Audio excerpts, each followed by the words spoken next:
everyone, welcome back. This is lesson 8.6, radical expressions and rational exponents. Okay, before we get going, I'd like to just remind you of a few things that we already know, specifically about our exponents.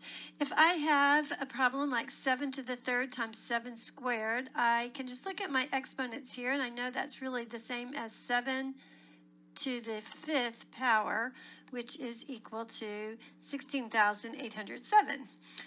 When I'm doing division, I know that I can just subtract. So 8 minus 6 is actually going to be 11 to the second power, which is 121, 11 squared.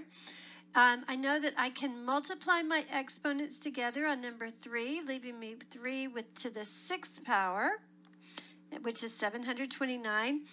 On this one, square root of 75, I need to find two numbers that multiply together to get 75. Well, I'm not really sure of two numbers, but I know that 5 times 5 is 25 times 3. So I know that there's two 5s, so it's going to be 5 square root of 3 is our answer.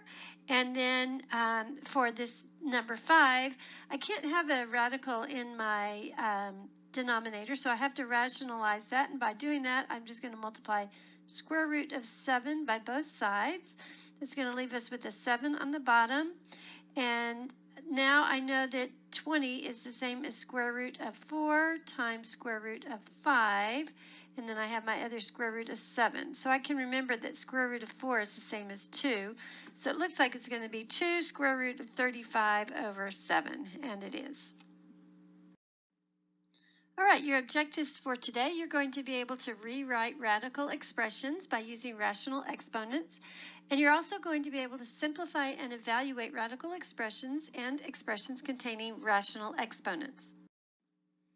Your vocabulary for today is index and rational exponent.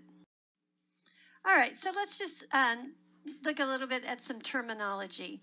When we say 5 and negative 5 are square roots of 25, we're saying that because 5 squared equals 25 and negative 5 squared also equals 25. We could say 2 is the cube root of 8 because 2 raised to the third power equals 8. I hope you're kind of noticing the terminology here. 2 and negative 2 are fourth roots of 16 because 2 to the fourth power equals 16 and negative 2 to the fourth power equals 16. You should be seeing the pattern now. And then a is the nth root of b if a to the n power equals b. The nth root of a real number a can be written as the radical expression like this, all right, where n is called the index, and the plural of that would be indices, of the radical, and a is the radicand. All right, a is the radicand, it's the number inside. When a number has more than one root, the radical sign indicates only the principal or positive root. So taking a look at this chart, we can see if there's an odd index, it's going to have one real root. All right, and so, for example, the real third root of 8 is 2. Okay, so 2 to the third power equals 8. So the real third root of 8 is 2. Even index, that means if my n up here is even like this, and a positive radicand is going to give us two real roots. So for example, the fourth root of 16 is positive 2 and negative 2. So 2 to the fourth power equals 16, and also negative 2 to the fourth power would equal 16. All right. If you have an even index and a negative radicand, you're going to have 0 real roots. So just think about why that would be. So negative 16, all right, is going to look like this. Negative 16 has no real fourth roots because there's no two numbers that are exactly the same, or no 4 numbers that are exactly the same that would give us a negative sign, because negative has to be a positive and a negative. All right, so if the radicand of 0, one root of 0, so the third root of 0 is 0. So 0 to the third power equals 0. That's kind of a standard idea. Okay, let's keep going. All right, just a quick note, when a radical sign shows no index, it represents a square root. And all that's saying is if you just see a number like this, like 25 or square root of 13, any of that, it always is just going to be understood in 2 there. All right, so it's an understood 2, which makes it an understood square root. It's only going to be different if our index changes to 3 or 4 or 5 or something.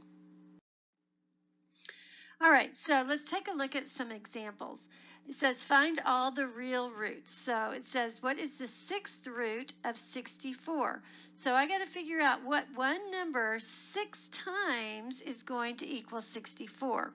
And I'm going to have to think really small. And actually when I think really small, I'm going to realize that a positive number has 2 real 6 roots because 2 to the 6th power equals 64 and negative 2 to the 6th power also equals 64. So the roots are going to be 2 and negative 2. All right, so let's look at B. What cube roots of negative 216? So cube, you're going to have to think about that. If I multiply a positive times a positive times a positive, am I going to get a negative? No. So let's see what we know about this then. A negative number has only one real cube root. All right, because negative 6 to the 3rd power is equal to 216. The only root is going to be negative 6. All right, and then finally we have a 4th root. And again, I want you to think about this logically. Are there any of the exact same 4 numbers that will end up giving me a negative number? No, there's not. So our answer to this one is a negative number has no real 4th roots. Okay, so here's some for you to try on your own. Find all the real roots. Turn off your video and give it a try real quick. All right, so the very first one, the 4th roots of negative 256. Well, you should think about that and think there's no number 4 times that's going to give me a negative answer. So a negative number has no real 4th roots. The 6th roots of 1. Well, when we think about that, we can know a positive number has 2 real roots, and because 1 to the 6th power equals 1 and negative 1 to the 6th power equals 1, the roots are going to be 1 and negative 1. All right, now cube roots of 125. So what we're going to have to be thinking about is what number raised to the 3rd power equals 125. Well, if it's a negative number, a negative times a negative would give me a positive, and then one more negative is going to end up giving me a negative number, and so it's not going to be able to be a negative, but I can have a positive number has one real root, cube root, because 5 to the 3rd power equals 125. The root is 5. I can't include negative 5 in there, otherwise my answer would be negative 125. I think that's kind of obvious if you think about it a little bit. The properties of square root in lesson 1.3 also apply to the nth roots. Looking at this chart, we can remember that the product property of roots, if something is written like this, we can just break it up into 2 simple parts to multiply together to get 16, and that would be 8 and 2 in this case. And for division, we can separate one large one into 2 smaller ones, and then find the square root of both of those, or the cube root, or whatever it is. Remember, when an expression contains a radical in the denominator, you must rationalize the denominator.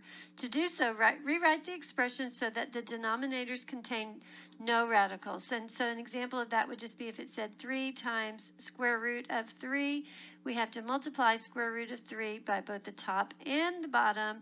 So we're going to have 3 square root of 3 over 3. And the 3's can cross out, so our answer is actually just square root of 3. So you always have to go back and rewrite this.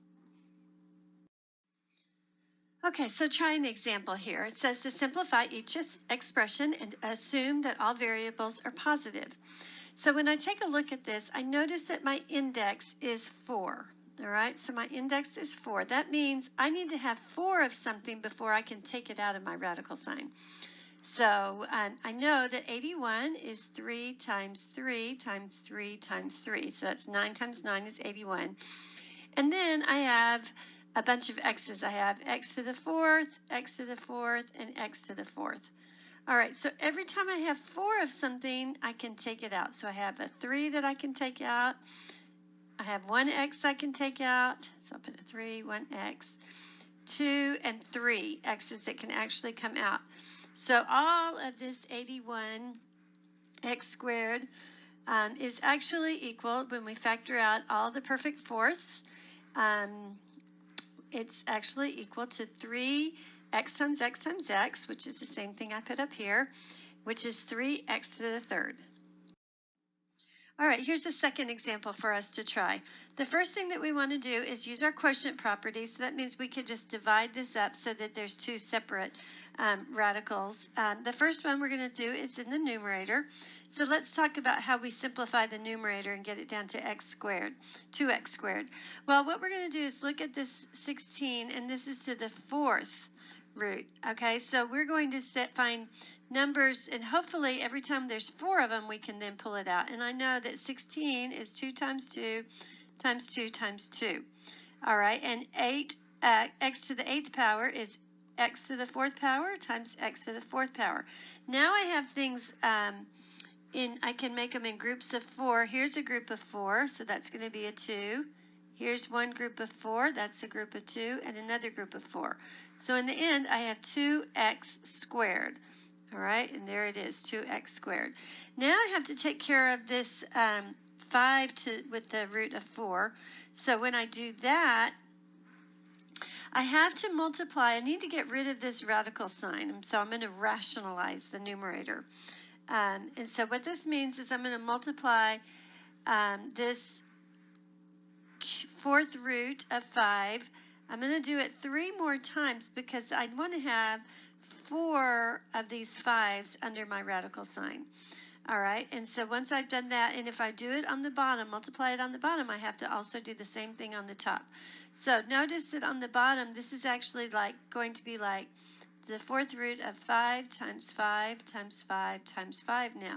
Now I have 4 of them, and I can take 1 out, and that just becomes 5. So this whole thing is now going to just become 5. But I still have it over here. So 5 times 5 is 25, times 5 is 125. So let's see what our final answer is going to be. So here is our 2x squared, and this is 5 to the 4th power, which is actually equal to 5, and then the 4th root of 125. So that's where your final answer is. All right, so here's one for you to try on your own. Turn your video off and give it a try. All right, so on this one, when we take a look at it and we factor it out, we see that it factors into perfect fourths. We see 2 to the 4th power and x to the 4th power. That means they can both come out, and using the power product, we see that the answer is just 2x. All right. All right, here's another one for you to try on your own. Turn your video off and try it. All right, on this one, the first thing we want to do is think about our quotient property. So that just means we can have 2 separate radicals. All right, and next we want to rationalize the numerator. So what we're wanting to do is have nothing in our denominator that's in the radical form. So by multiplying the 4th root of 3, the 4th root of 3, and the 4th root of 3, we end up with actually saying the 4th root of 3 times 3 times 3 times 3. So now I can actually take a 3 out. So now my bottom is actually going to equal 3. All right, but now I have all these 3's on the top, 4th roots of 3. So 3 times 3 is 9 times 3 is 27. But let's take a look at our x's also. I have 27 times 8 to the x to the 8th power. And x to the 8th power is actually the same as x to the 4th times x to the 4th, which factors out very nicely to x squared. And so our answer is the 4th root of 27 divided by 3 times x squared. And you can have your x squared on the top. All right, turn your video off one more time and try this one on your own. This should be a multiplication sign here.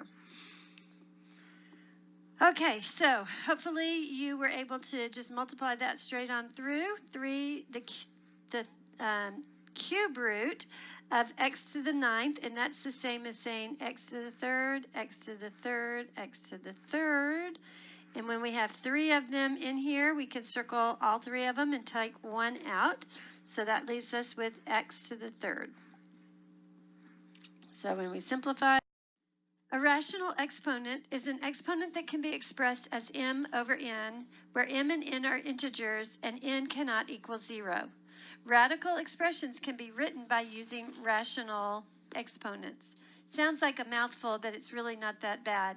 All right, so if I have a number raised to a power of 1/4, for instance, that just means it's going to be the 4th root of the number. All right, so for example, 16 to the 1/2 would be the same as the square root of 16 with a 2 inside there.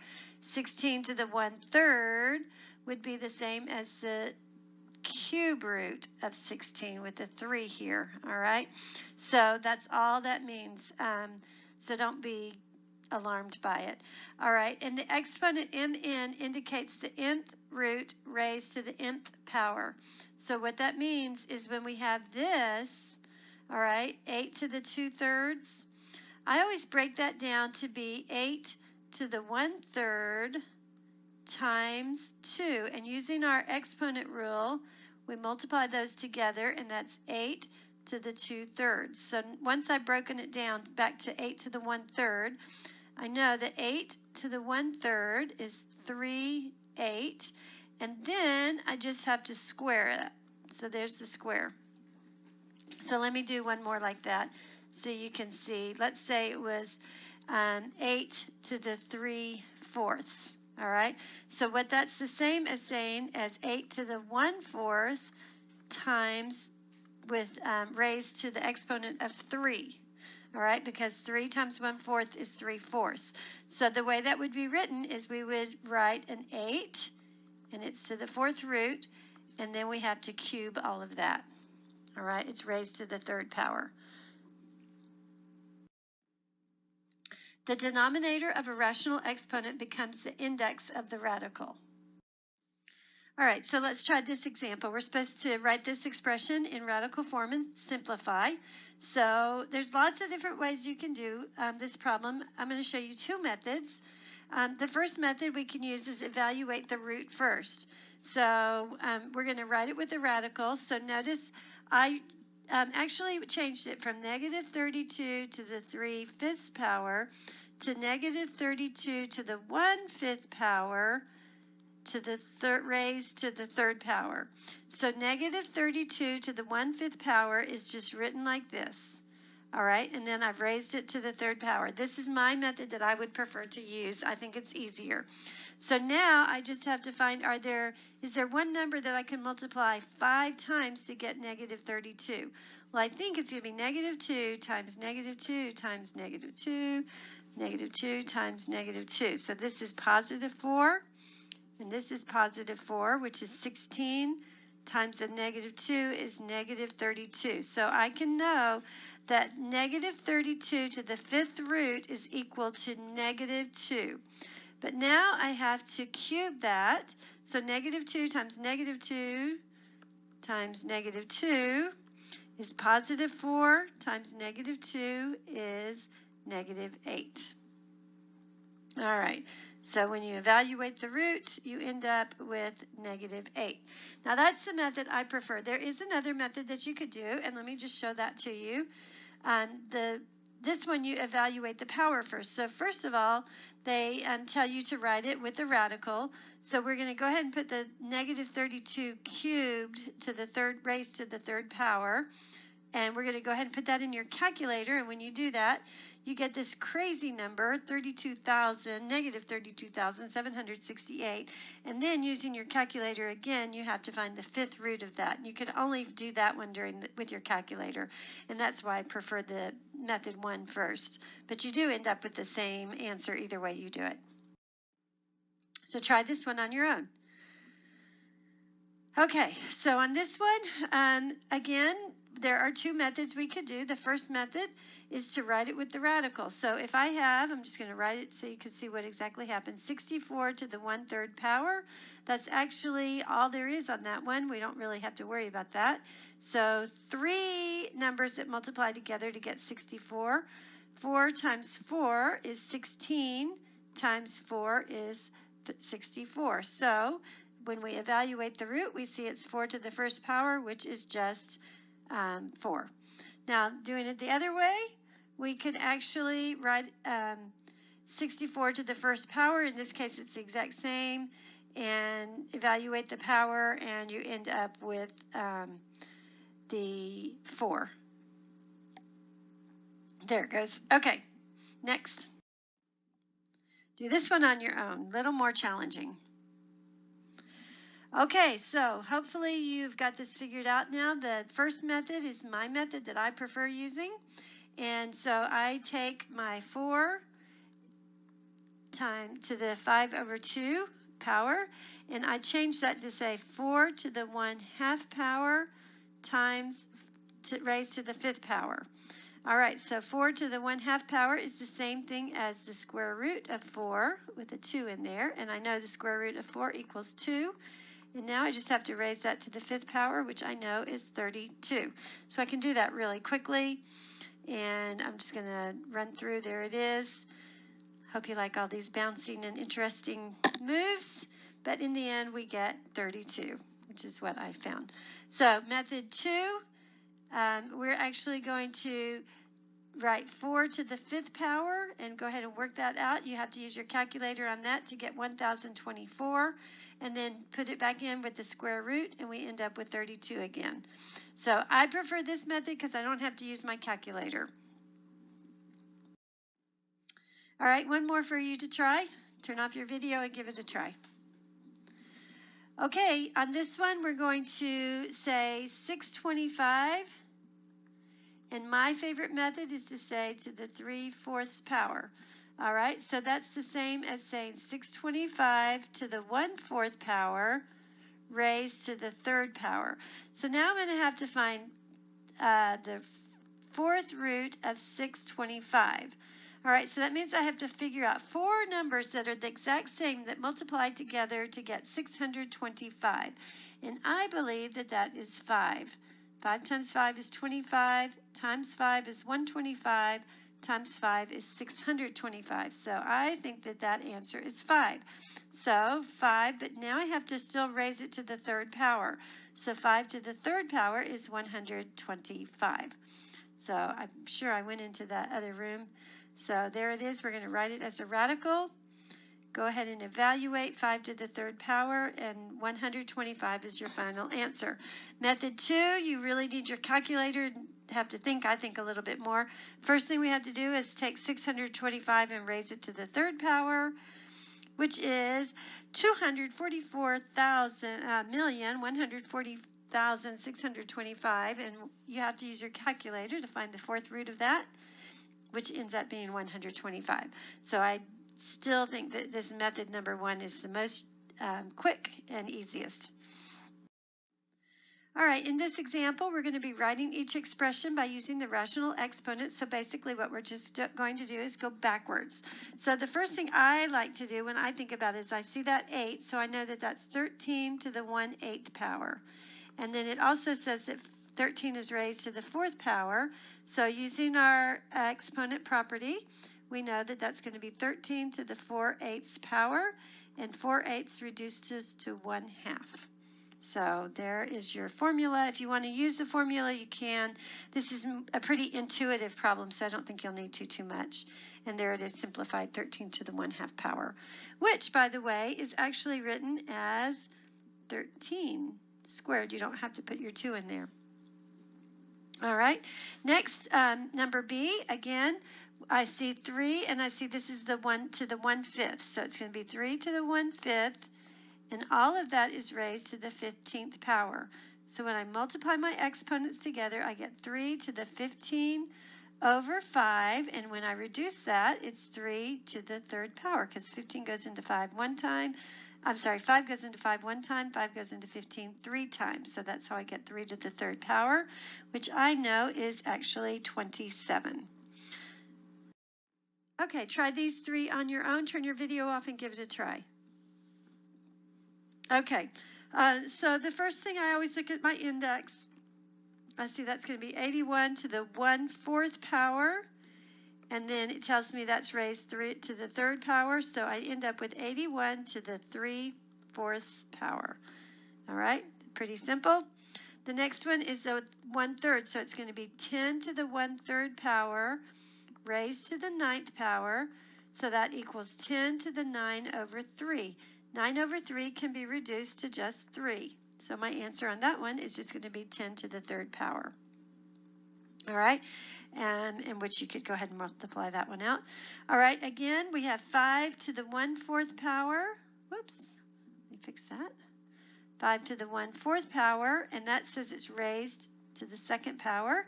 So it's 5 to the 2/4 power. 2/4 can be reduced to equal 5 to the 1/2 power. And that is actually equal to 5 squared. But this is your final answer, actually. Rational exponents have the same properties as integer exponents. So let's just talk about what that means.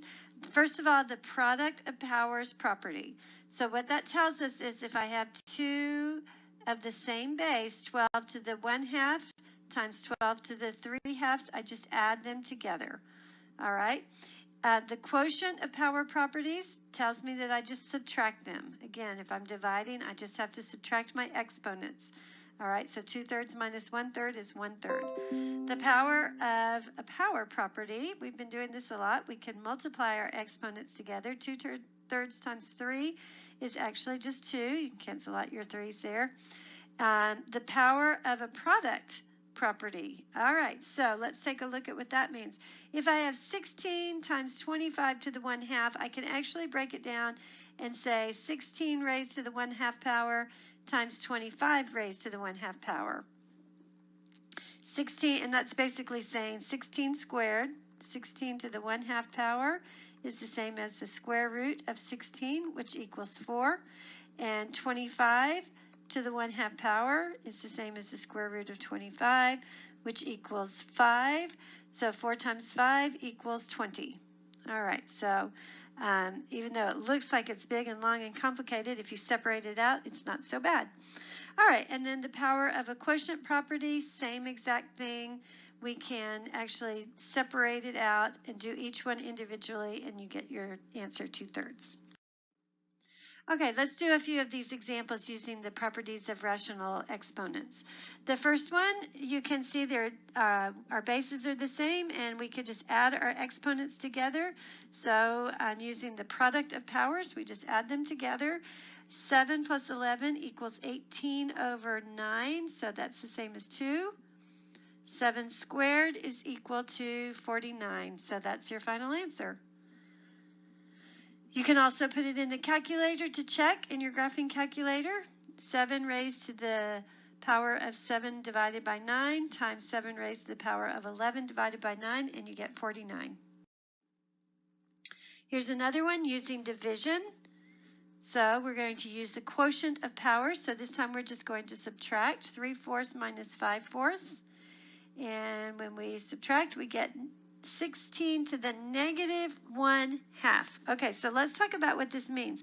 This negative, remember, tells us to do the reciprocal. So we're going to have to take this reciprocal of 1/16, and then we're going to take the 1/2 power. So it's actually going to be the square root of 1 divided by the square root of 16. All right, and the square root of 1 is 1, and the square root of 16 is 4. All right, so there's your final answer, 1/4. And again, you can use your calculator. Enter the expression into your graphing calculator, and you will get 0.25, which is, of course, 1/4. So now it's your turn to try a few on your own. So simplify this expression. All right, so what you should have noted is that we can use the product of powers. So all we have to do is add our exponents together. When we add them together, we get 3/8 plus 1/8 equals 4/8, which is 1/2. Remember that 36 to the 1/2 power is the same as saying the square root of 36. And we know that that would be 6 times 6. So that would equal 6. All right. And of course you can enter it into your calculator and you will get the same answer. Here's another one for you to try on your own. Turn your video off and give it a try. Okay, so I hope you noticed that there was this negative sign here, and that tells us that we're going to take the reciprocal of our -8.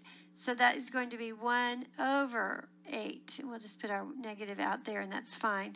And then we're going to have to now find the cube root of that. So we're going to say -1/8. All right. And that is to the cube. So we have to find 3 numbers that multiply to get -1. So I know that's the same as -1 like this and the cube root of 8. All right, so this is going to be -1 times -1 times -1, which is just equal to -1 on the top. And 8 is 2 times 2 times 2. We got 3, so we had to have 3 of them, so that equals 2. So our answer is going to be -1/2. So hope you were able to get that. And if you put it in your calculator, you can also check and see it. Try this one on your own. Turn your video off and give it a try. All right, the first thing you should have recognized is that we can use the quotient of powers, and that just tells us that we subtract our exponents. So 9/4 take away 1/4 is 8/4. 8/4 is the same as 2, so we have 5 squared, which equals 25. And again, you can put it in your calculator and check it. Here's a chemistry application. The question states, radium-226 is a form of radioactive element that decays over time. An initial sample of radium-226 has a mass of 500 milligrams. The mass of radium-226 remaining from the initial sample after T years is given by the expression given. To the nearest milligram, how much radium-226 would be left after 800 years? So this is a pretty straightforward problem. We're just going to have to go ahead and say, okay, 500 times 2 raised to the power of T over 1600. Well, it tells us that T is our years, and the time they want us to put in is 800. So instead of T, let's go ahead and put 800. All right, so we can see that -800 over 16 is the same as 1/2, actually. So our problem is going to say 500 times 2 to the -1/2 power. Now, don't forget, this negative doesn't mean minus, like a negative number. It means to do the reciprocal. So our 2 is actually going to be 1/2 to the 1/2 power. And that's going to be written as the square root of 1/2, like this. All right? And now I can actually go ahead and make that 1/square root of 2. And square root of 1 is 1. And I can't have a 2 by itself on the bottom in a radical sign, so I have to multiply both sides by 2. So I end up with square root of 2 over 2. All right, and all of that needs to be multiplied by my 500. We'll just put it out here. Now we can cancel our 2. 2 goes into 2 one time, 2 goes into 500 250 times. So now my problem just says 250 times the square root of 2. And when you put that in your calculator, you find that the answer is approximately 353.5. or 0.6 actually would be fine, and that's your final answer. Okay, so it would be to the nearest milligram, how much radium would be left? Approximately 353.6 milligrams. Here's one more problem. It's a music application. I'm just going to go ahead and walk you through it. So let's get on it. The problem says to find the distance a fret should be placed from the bridge on a guitar, multiply the length of the string by 2 raised to the negative n over 12. N is the number of notes higher than the string's root note. Where should the fret be placed to produce the E note that is 1 octave higher on the E string, or 12 notes higher? So N, we are going to have be 12. All right, so the one piece of information this example doesn't tell you right away is that you should use 64 centimeters for the length of the string. All right, and then we're going to substitute 12 for N. So here, 64 times our expression that they gave us, and this is going to equal 64 times 2 to the negative 12 over 12. Now, negative 12 over 12 reduces to 2 to the negative 1. So remember, when we have a negative here, that just means do the reciprocal. So it's going to be 1 over 2 raised to the first power. So it's just 1/2. All right? So now that we know that information, we can simplify everything. And we end up getting 64 times 1/2. So simplified out even more is 32. So our answer would be the fret should be placed 32 centimeters from the bridge. All right, so that is the end of our lesson today. If you'd like to go back and look over some of this again, I think it's pretty easy. I hope you have a great day, and I will see you in class. Bye.